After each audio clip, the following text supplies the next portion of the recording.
I've seen a lot of change, been through a lot of pain.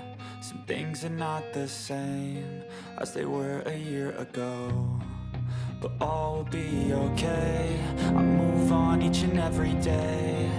The past is where it stays, way back a year ago. I've changed for the better this time. I thought I would never be fine. I strive just to say I'm alright. And for the first time in a long time, I'm alright. I've seen a... Aujourd'hui, je vais vous parler d'un outil devenu indispensable pour moi. La ponceuse orbitale sans fil Makita 18 volts. Dans les projets de bateau, surtout en composite, on passe un temps énorme à poncer. Que ce soit le fairing compound, les couches d'époxy, la fibre de verre, carbone, tout doit être parfaitement lisse avant la peinture ou le gel coat. Le premier gros avantage de la Makita 18 volts, c'est évidemment l'absence du fil. Sur une coque de plusieurs mètres dans un atelier ou sous un abri temporaire comme le mien, ne pas avoir de câble qui traîne au sol, c'est un gain énorme en sécurité et en confort. On peut se déplacer librement le long des coques, monter sur des échafaudages, travailler, puis dans le fond, sans devoir tout le temps se repositionner avec une rallonge.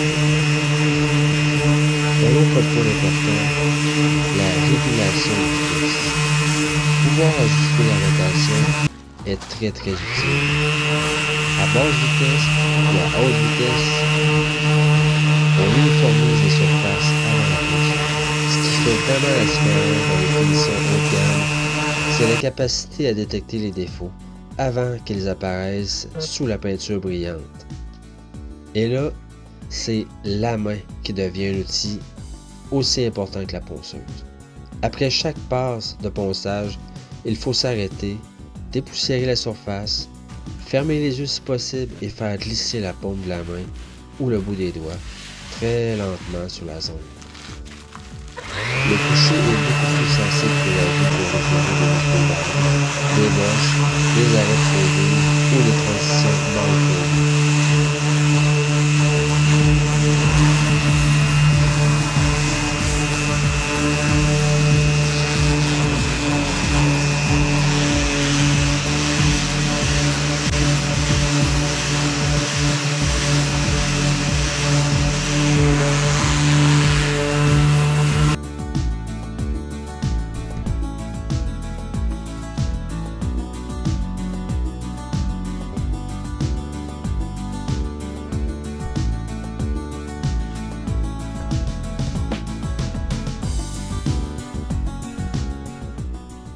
Sur une pâte époxy séchée, on ressent très bien les zones trop hautes, tout rendues à une inclination à la spatule et les trous entre deux passages éclairés.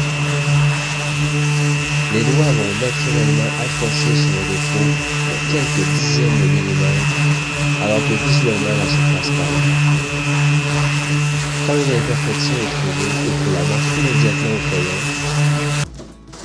Puis ainsi, on ne ponce pas la surface inutilement, on cible les points.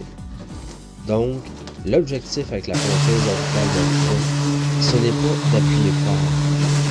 Au contraire, on laisse la machine travailler.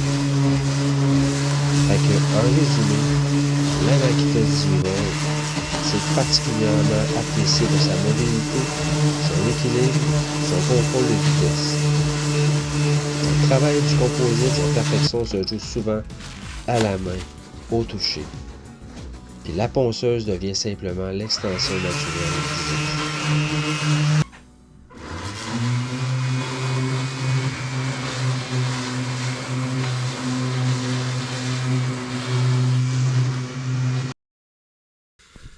Salut! Je suis tout seul au dôme. Je vais être tout seul aujourd'hui.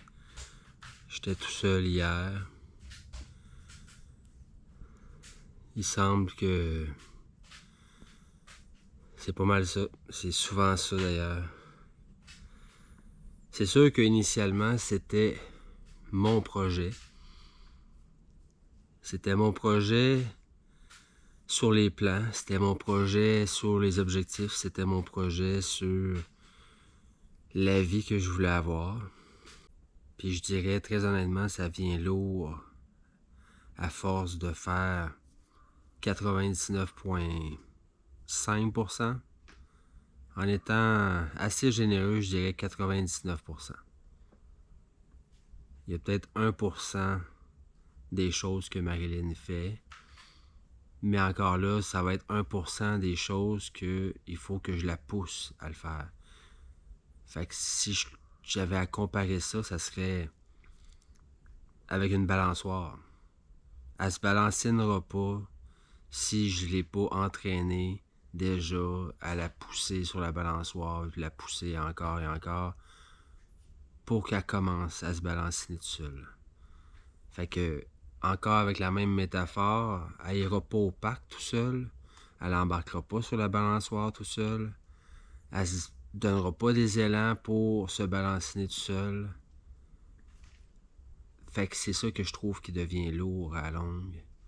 C'est de tout faire tout seul tout le temps. C'est moi qui fais tout le montage vidéo, c'est moi qui filme, c'est moi qui doit faire les recherches d'informations, c'est moi qui dois magasiner, trouver tout le temps le meilleur prix, tout le temps chercher, scruter, m'informer, penser, réfléchir, dessiner, élaborer, mettre les choses en place, faire les démarches pour acheter le matériel, faire les démarches pour aller chercher le matériel. Tout gérer, tout faire, c'est... Si j'étais une entreprise, je serais à la fois la secrétaire, le propriétaire, le directeur, l'employé. Je serais tout. Et de temps en temps, j'aurais l'aide de quelqu'un à qui j'ai demandé de l'aide, puis qu'il aurait fallu que j'insiste pour qu'elle vienne aider. Fait que ça, je trouve ça un peu pénible. Fait que cette semaine, je vais essayer de couper les morceaux qui vont à l'intérieur de l'étrave. Je vais mettre au moins 3 séparateurs à l'intérieur de l'étrave. Ça va pouvoir servir à la fois de tablette pour mettre du matériel, mais ça va surtout servir de renfort pour donner du corps à la structure des étraves. Parce que même si les étraves vont avoir plusieurs couches de Kevlar et de carbone en composite, renforcées de pâte époxy à l'intérieur et à l'extérieur, je veux que ça soit vraiment blindé, ces étraves-là. À l'intérieur, ça va être important aussi d'assurer un blindage puis une structure vraiment très, très, très solide pour parer à toute éventualité d'impact avec quoi que ce soit qu'on pourrait retrouver sur l'océan. C'est la pièce maîtresse, selon moi, sur un catamaran au point de vue structural, au point de vue blindage qu'il y a à avoir sur un catamaran. Je pense que c'est vraiment la partie la plus essentielle, c'est la pièce maîtresse. Donc, cette semaine, je vais faire ces séparateurs-là.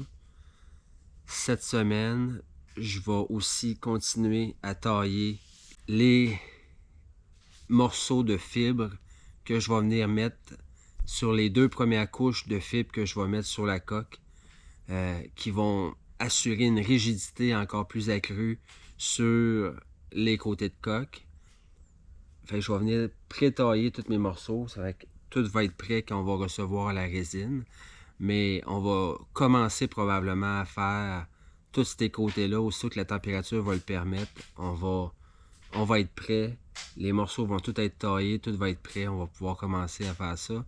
Puis on va faire ça sous vide pour vraiment assurer le plus possible que ce soit bien plaqué, sans bulle d'air possible. On va vraiment essayer de faire les choses vraiment le plus solide possible avec le moins de résine possible aussi.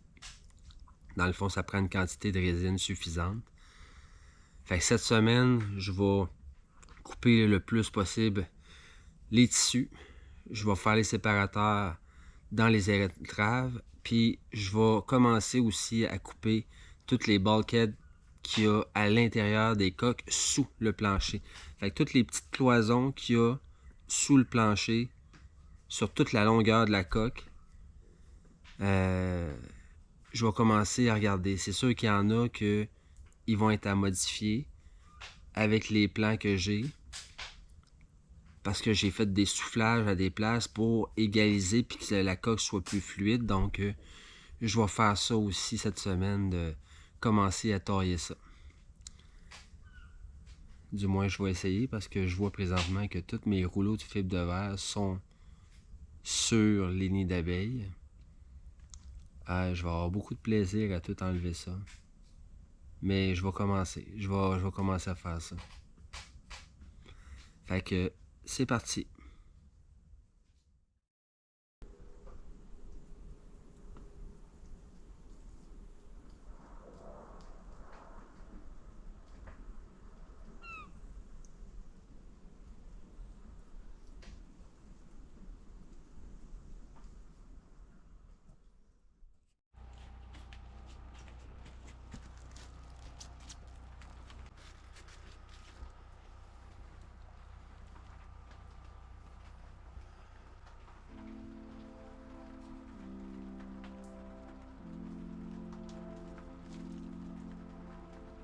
Avant de commencer à retirer les rouleaux de fibre sur la pile de nids d'abeilles, un petit devoir m'attendait. Remodifier les plans afin de valider les endroits où j'ai dû faire du soufflage dans la structure de la coque pour adoucir les erreurs commises et ainsi permettre une homogénéité dans la surface.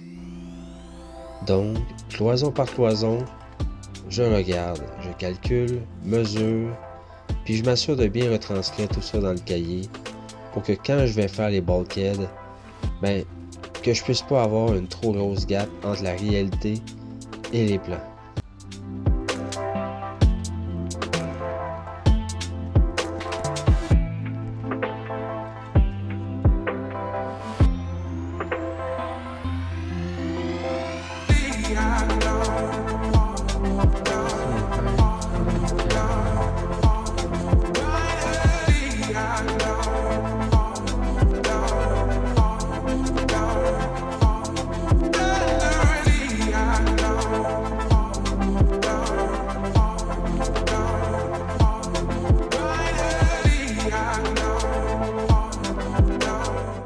J'avais installé les diagonales pour la transition du pont, mais pour obtenir plus de place à l'intérieur du dôme, je me dois de les retirer. Puis au fond, les diagonales ainsi que le pont du carré et du cockpit seront installés ultérieurement en un seul morceau lors de l'assemblage final.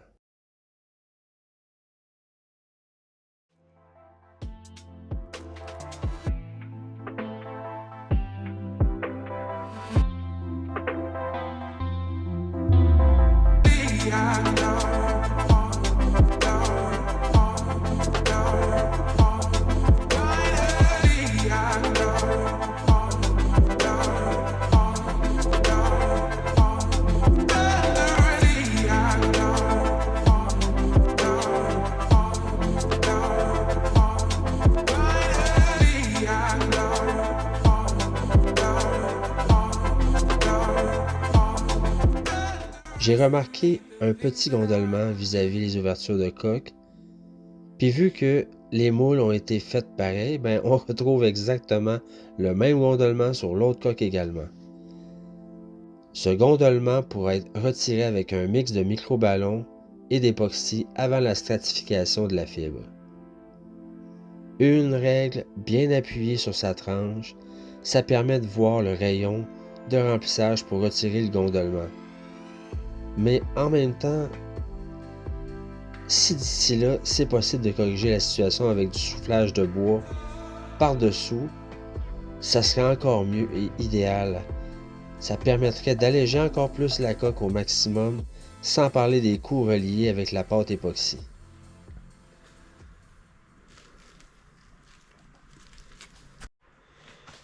Fait que ça, la surface que je veux calculer pour mettre des séparateurs, ça a 70 pouces. la façon que je vais procéder, c'est que je vais aller par en dessous. Et je le mets à cheval sur 2 tables. Fait que ça va me permettre d'aller par en dessous, puis de calculer tout simplement. En me laissant une marge, parce que quand je vais les relier, je veux avoir au moins une surface de 4 pouces d'un bord, puis 4 pouces sur la coque pour pouvoir mettre un ruban de fibre de verre ou de fibre de carbone de 8 pouces qui entoure tout ça ensemble. Puis je vais en mettre des plus larges que ça, que je vais venir faire une coupure dans le tissu pour venir au-dessus puis en dessous de la tablette. Fait que allons en dessous. Disons que en dessous, il n'y a pas énormément d'espace pour la tête.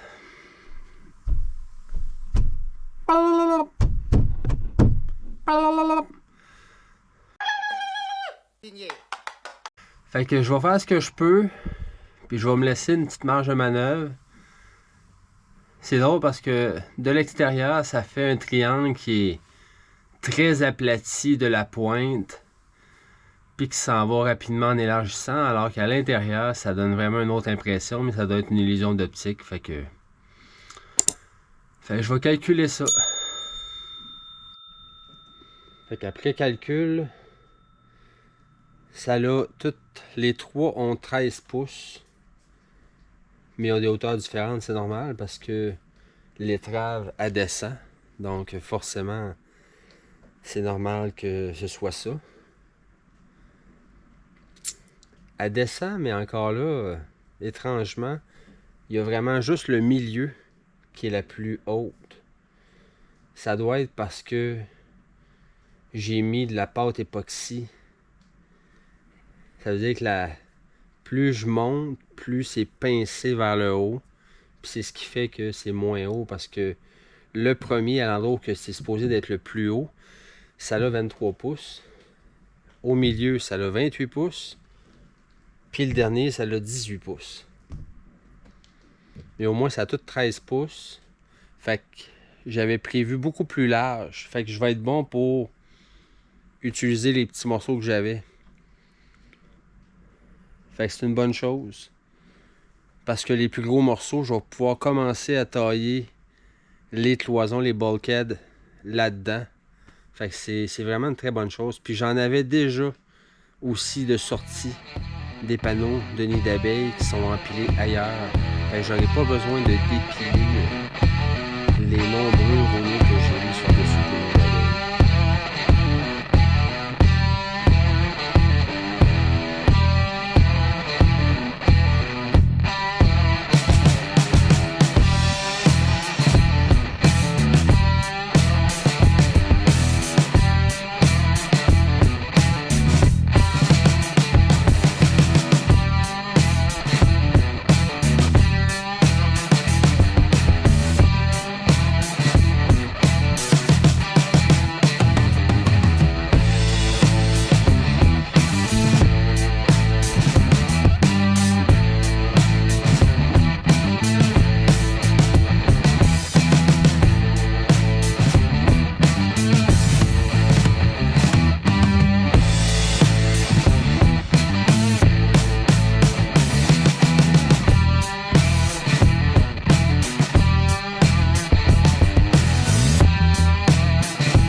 Je suis présentement entre les cloisons parce que quand on a fait le nid d'abeilles, il y a des cloisons qu'il fallait faire du soufflage.